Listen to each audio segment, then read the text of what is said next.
সমষ্টি পুনৰ নিৰ্ধাৰণৰ পাছত বিজেপিৰ বাবে কঠিন হল নেকি নগাঁও মাইনৰিটি মানুহখিনিয়ে আজি কিন্তু বিজেপি দলক ভাল পাবলৈ আৰম্ভ কৰিছে বিজেপিয়ে পূৰ্বত যিখিনি পাপ কৰি থৈ গৈছে এই পাপখিনিৰ কাৰণে তেওঁলোকে ক্ষমা খোজক এয়া ইউডিএফে নগাঁৱত বিৰোধীক বিপদত পেলাব নেকি ইউডিএফ আৰু বিজেপি এটা চোলা আৰু এটা গেঞ্জি সঁচা অৰ্থত যদি বিজেপিক কোনোবাই ৰুধি আছে একমাত্ৰ দল এয়া ইউডিএফ কোন হ'ব বিজেপি প্ৰাৰ্থী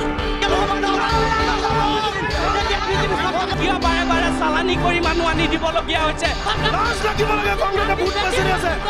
কোন হ'ব কংগ্ৰেছৰ প্ৰাৰ্থী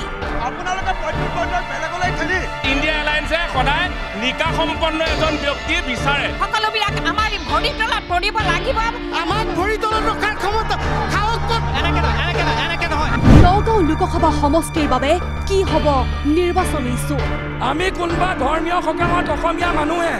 আমাৰ অনুষ্ঠিত জয় শ্ৰীৰাম বুলি কওঁ নেকি শংকৰদেৱৰ লগত আৰু ৰামৰ কানেকশ্যন নাই বুলি নক'ব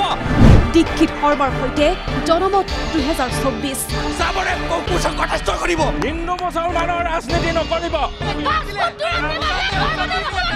আজি সন্ধিয়া 7:50 মিনিটত